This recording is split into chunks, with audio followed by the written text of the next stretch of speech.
सबका बहुत-बहुत स्वागत है। आप लोग कैसे हैं? आशा है आप लोग बहुत ही अच्छे होंगे। तो लुसेंट सामान्य ज्ञान में आज हम लोग जो देखने वाले हैं आधुनिक भारत में यानी आज जो हम लोग देखेंगे मॉडर्न हिस्ट्री में आपके बंगाल पर अंग्रेजों का अधिपत्य, ठीक है? बंगाल पर जो है अंग्रेजों का अधिपत्य से संबंधित जो है मोस्ट इम्पोर्टेंट आपके एमसीक्यू को देखेंगे। इस सीरीज में हम लोग जो है टॉपिक वाइज एमसीक्यू कर रहे हैं, ठीक है? तो मॉडर्न हिस्ट्री में हम लोग देखेंगे बंगाल पर अंग्रेजों का अधिपत्य। इससे पहले हम लोग हिस्ट्री में और बायोलॉजी में कुछ देखे हैं, उसका प्लेलिस्ट बना है, आप देख सकते हैं। तो चलिए बंगाल पर अंग्रेजों का अधिपत्य से संबंधित मोस्ट इम्पोर्टेंट प्रश्नों को देखते हैं।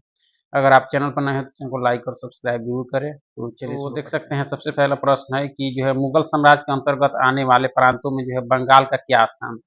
क्या स्थान था? सबसे छोटा प्रांत था, सबसे कम महत्वपूर्ण प्रांत था, सर्वाधिक संपन्न राज्य था या मध्यवर्ती राज्य था? तो मुगल साम्राज्य के अंतर्गत आने वाले प्रांतों में बंगाल का क्या स्थान था? इसका जो स्थान था आपका कि सर्वाधिक संपन्न राज्य में गिनती होता था आपका किसका? बंगाल का, ठीक है। मुर्शीद कुली खान ने जो अपनी राजधानी ढाका से कहाँ स्थानांतरित की थी? मुर्शीद कुली खान ने जो है अपनी राजधानी ढाका से कहाँ स्थानांतरित की थी? पटना, कोलकाता, मुर्शिदाबाद या वर्धमान? कहाँ की थी? तो इसका सही उत्तर है आपके मुर्शिदाबाद में। कहाँ की थी? मुर्शिदाबाद, ठीक है। मुर्शीद कुली खान ने जो है कौन सी प्रथा प्रारंभ की जिसके तहत जो है अग्रिम में ऋण प्रदान किया जाता था? कौन सी प्रथा में? तो ऑप्शन है जमींदारी, रैयतवारी, इजारदारी, महलवारी। कौन सी प्रथा थी? तो आपके इजारदारी प्रथा थी आपकी, ठीक है।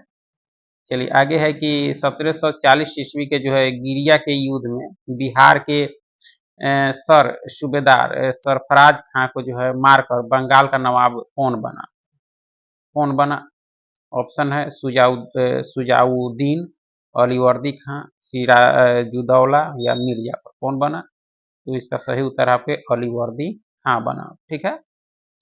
चलिए आगे है कि किस नवाब के शासनकाल में बंगाल इतना समृद्धशाली बन गया कि उसे भारत का स्वर्ग कहा जाने लगा? या किस नवाब के शासनकाल में बंगाल इतना समृद्धशाली बन गया कि उसे भारत का स्वर्ग कहा जाने लगा? ऑप्शन है आपके मुर्शीद कुली खां, सरफराज खां, अलीवर्दी खां या सिराजुद्दौला। सिराजुद्दौला इसके समय तो अलीवर्दी खां के समय जो है बहुत ही समृद्ध बन गया बंगाल, ठीक है। ब्लैक होल ट्रेजेडी यानी आपके काल कोठरी की त्रासदी नामक घटना कब घटी थी? यह कब घटी थी? ऑप्शन है आपके 20 जून 1756, 23 जून 1757, 20 मई 1764, 20 जून 1744। कब घटी थी आपकी? तो 20 जून 1756 को, ठीक है। कुली खां के जो उत्तराधिकारी का नाम क्या था? मुर्शीद कुली खां के उत्तराधिकारी जो था आपका कौन सा? तो सुजाउद्दीन था। कौन था? सुजाउद्दीन। चलिए आगे है कि अलीवर्दी खां के शासनकाल की एक जो है प्रमुख विशेषता क्या थी? प्रमुख एक विशेषता देखी जाए कौन सी थी? तो उसने जो है मुगलों को राजस्व देना बंद कर दिया। यह बहुत ही बड़ी विशेषता थी आपकी, ठीक है। बंगाल के नवाब में सबसे लंबा कार्यकाल किसका था? सबसे लंबा कार्यकाल जो था किसका था आपका? मुर्शीद कुली खां, अलीवर्दी खां, मीर जाफर या मीर कासिम? किसका था? तो इसका सही उत्तर है आपके मुर्शीद कुली खां का था, ठीक है। मुर्शीद कुली खां का जो है शासनकाल सबसे थे 1713 से 1727 में। ब्लैक होल ट्रेजेडी का संबंध है किस घटना से है आपका? यह जो संबंध है वह किस घटना से है आपका? तो आपका देखा जाए अंग्रेजों द्वारा फोर्ट विलियम पर कब्जा किए जाने से है। आगे है कि बंगाल में जो है तकावी ऋण का संबंध किससे था? तकावी ऋण का जो संबंध था वह किससे था? तो किसानों को जो है खेतों के लिए जो है दिया जाने वाला अग्रिम ऋण होता था आपका तकावी ऋण आपका, ठीक है। बंगाल को जो है भारत का स्वर्ग कहा जाने लगा यह कथन किस नवाब के शासनकाल से संबंधित है? यह जो है आपके किससे है? तो अलीवर्दी खां के से संबंधित है आपका, ठीक है। निम्नलिखित में से कौन सा नवाब जो है कालकोठी की त्रासदी इस समय बंगाल का नवाब था आपका? उस समय जो नवाब था कौन था? सिराजुद्दौला था। कौन था? सिराजुद्दौला। ब्लैक होल की जब घटना घटी थी उस समय बंगाल का नवाब सिराजुद्दौला था, ठीक है। बंगाल के नवाबों में सबसे छोटा कार्यकाल किसका था? ऑप्शन के अनुसार सबसे छोटा कार्यकाल जो था आपका किसका था? तो देखा जाए आपका तो सिराजुद्दौला का था। किसका था? सिराजुद्दौला का था आपका, ठीक है। 1756 से 57 56 57 था आपका। मुर्शीद कुली खान ने अपनी राजधानी ढाका से मुर्शिदाबाद किस नदी के तट पर स्थानांतरित किया थी? किस नदी के तट पर? तो आपके भागीरथी नदी के तट पर। किस नदी के तट पर? भागीरथी नदी के तट पर की थी आपने। एक ब्लैक होल डी के अनुसार जो है नवाब सिराजुद्दौला ने जो है 20 जून की रात को जो है कितने अंग्रेज व्यक्तियों को एक छोटी सी कोठरी में जो है बंद कर दिया था? कितने अंग्रेजों को बंद कर दिया था आपके? तो 146। कितने? 146 व्यक्तियों को जो है एक छोटी सी कोठरी में बंद कर दिया।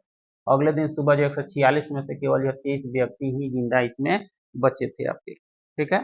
पलासी का युद्ध कब लड़ा गया? पलासी का युद्ध तो यह जो लड़ा गया आपके 23 जून 1757 को। 23 जून 1757 को आपका। ठीक है। पलासी का युद्ध जो है अंग्रेजों के सेनापति रॉबर्ट क्लाइव और बंगाल के किस नवाब के बीच हुआ आपके?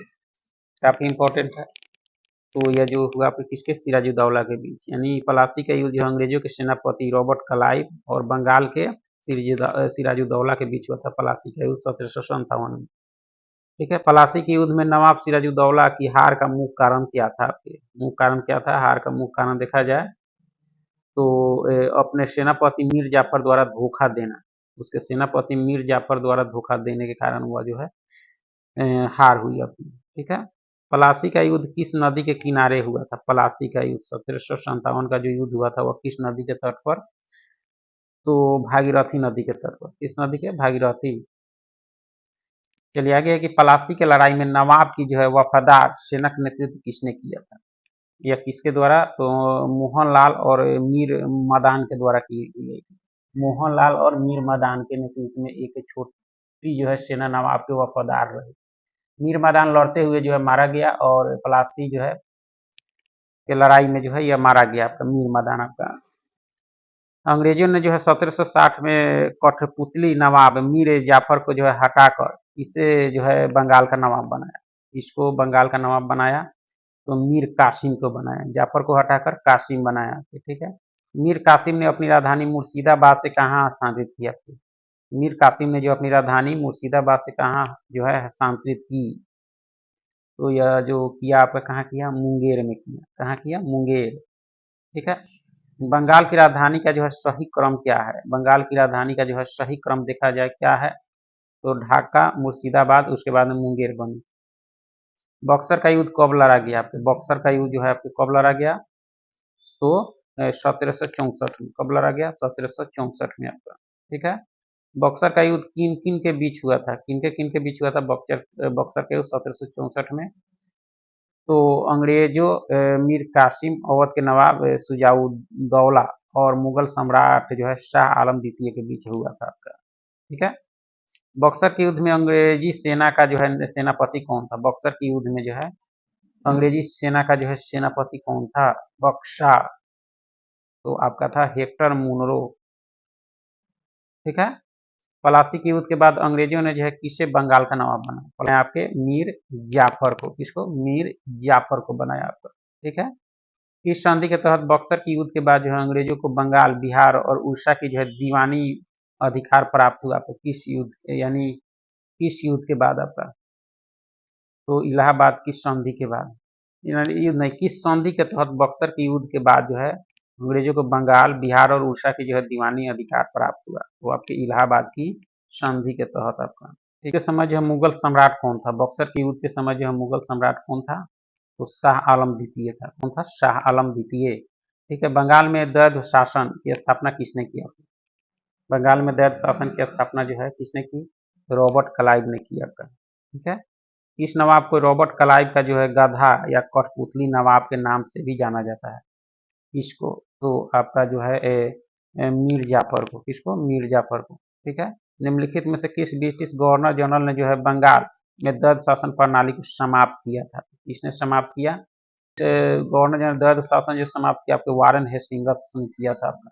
ठीक है। 1765 में जो इलाहाबाद की संधि पर हस्ताक्षर करने वाला मुगल बादशाह कौन था? 1765 में इलाहाबाद की संधि पर जो है हस्ताक्षर करने वाला मुगल बादशाह जो था आपका वह कौन था? तो शाह आलम द्वितीय था आपका। ठीक है।